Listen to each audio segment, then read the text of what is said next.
जो जन मेरी शरण है ताका हूं मैं दास, और गेल गेल लाग्या फिरूं जब तक धरती आकाश। एक बार इस सच्चे नाम से आज कोई जुड़ जाएगा। आज उसने नाम ले लिया, कितना रोगी है, और चाहे उसकी कल मृत्यु हो जा, नाम लेते भी हो जा, तो अभी परमात्मा अपने बही में लिख लेगा उस आत्मा को कि मेरी होगी भी। अपने आत्माओं हमने असंख्य जन्म बर्बाद कर दिए, असंख्य जन्म मनुष्य के खो चुके हो आप। ये पहला शरीर नहीं जागा जो आज आपका जाने वाला है, मान ले कभी भी।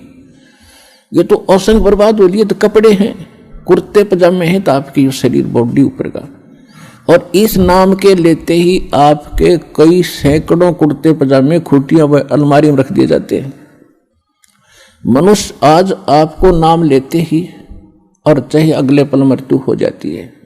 वैसे तो ऐसा नहीं होगा, जो सच्चे दिल से आते हैं उनको राहत मिलती है, उनका मनुष्य जीवन एक्सटेंड होता है, आयु भी बढ़ाता है परमात्मा। एक उदाहरण के लिए कहते हैं कि जो अविश्वास रूप में भी आकर नाम ले लिया, अब देखेंगे किसी के कहने से आते हैं रोगी बहुत से, तो कि देख लेते हैं एक बार चल कर, तो वो उनको भगवान वैसे उसको एक्सटेंड नहीं करेगा। उनका पता है कि इसको मैंने जीवन भी दे दिया, यो आगे फिर वो बकवाद करेगा।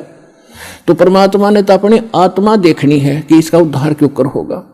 तो नाम लेते ही यदि उसकी मृत्यु भी होगी तो भी भगवान के अकाउंट में आ गया, और 10 महीना में फिर जन्म देकर उसको फिर बरवाला बुला लेगा। वह शुरुआत होगी उसके जीवन की। तो यहाँ आने वाले व्यक्ति को हानि कति नहीं है, और कति ज्ञान सुनकर समर्पित होकर आओगे तो आपकी कैंसर का बाप भी ठीक हो जा। भगवान किसे कहते हैं? वाह भाई वाह।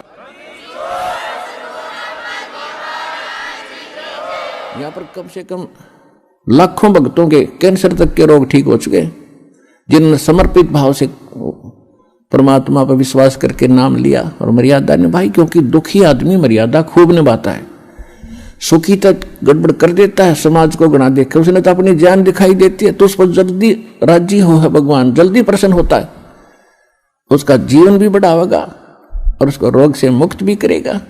लेकिन करेगा अपने हिसाब से, उसकी नीत देख के। आत्माओं भगवान तो भगवान ही होता है, और वो भगवान वो परमात्मा स्वयं भी आते हैं एज ए गुरु, एक लीला करने के लिए। और जब वो स्वयं आए थे उस समय हम यही मार खा गए थे ना। 64 लाख से सोना एक गरीब आदमी का, एक झोपड़ी में बैठ कर कपड़ा बुनने वाले व्यक्ति के 64 लाख सेस हो जाना, ये एक अजूबा है, जैसे हमारी बुद्धि काम करती होता है। लेकिन उस समय परमात्मा जिसको भी नाम देते थे, आशीर्वाद देते थे, उनके दुख दूर हो जाते थे, भूत भाग जाते थे।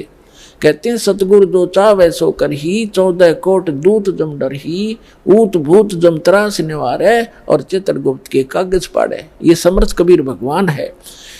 ये आपके ऊत भूत किसी प्रकार का भी आपके ऊपर 3 ताप का दुख हो, प्रेत बाधा हो, पितृ बाधा है, या कोई जिंद बाधा है।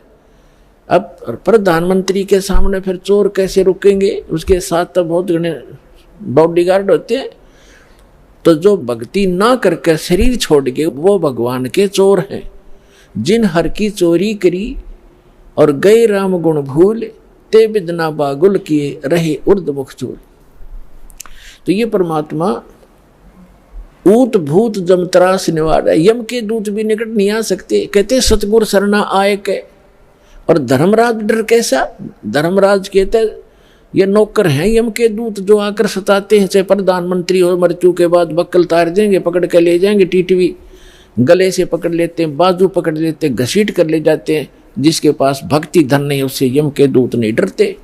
और समर्थ साथ नहीं है तो कबीर परमात्मा ये समर्थ भगवान है, अनंत कोट ब्रह्मांड के स्वामी है। पर भेद न जान ये बच्चे पुराण 18, जड़ को अंधे पत्ते खोआवे ये भूल के सिरजनहारा। तो जिस कारण से इस काल ने हमें यहां गुमराह किया हुआ है, उस अज्ञान को हटाने के लिए परमेश्वर स्वयं आते हैं, अपनी प्यारी आत्माओं को ये ज्ञान बताते हैं। जन्म मृत्यु से छुटकारा पाने का विधान बताते हैं। वो यथार्थ भक्ति, वो यथार्थ मंत्र जिससे मोक्ष हो सकता है और हमारे प्रारब्ध में आने वाले संकट कष्ट, जो जन्म जन्मांतर के पाप हमारे जीवन में लिख दिए गए हैं, उनको केवल कबीर देव, वो कबीर परमेश्वर ही नाश कर सकता है। जैसे पुण्य से सुख होता है, पाप से कष्ट होता है, दुख होता है। जब तक हमारा पाप नहीं कटेगा हम सुखी नहीं हो सकते। तो उस पाप को काटने वाले केवल कबीर गॉड है, कबीर जी परमेश्वर जी ही वो है। अन्य कोई प्रारब्ध के किसी भी पाप का या किसी भी पाप का और प्रारब्ध के कष्ट का निवारण नाश नहीं कर सकता, केवल कबीर देव कर सकता है। अपनात्माओं, किसी के पैर में कांटा लग गया हो और ये अज्ञानी ऋषि महर्षि क्या कहा करते थे, जैसे कोई संकट निवारण करने के लिए ऋषि महर्षि संतों के पास जाते थे। प्रथम तो वो जंतर मंत्र बताते थे, ऐसा कर ले, ऐसा जाप कर, इतना 1000 जाप ये कर ले, 11,000 गायत्री जाप कर ले, क्या 1100 रुपये का ये भंडारा करवा दे। सब कुछ कराने के उपरांत भी कोई लाभ नहीं होता था।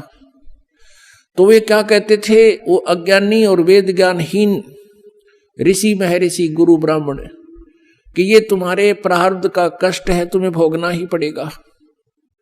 उदाहरण देते थे, श्री कृष्ण जी ने श्री राम रूप में सुग्रीव के भाई को मारा था, बाली को धोखा देकर वृक्ष की ओट लेकर। वो उसके प्रारब्ध में लिखा गया था। उस प्रारब्ध के कर्म का भोग श्री कृष्ण रूप में विष्णु जी ने भोगना पड़ा। फिर हम चुप हो जाते थे, हमारे पास तर्क नहीं था, तर्क की गुंजाइश नहीं थी, लेकिन आत्मा में हार नहीं थी।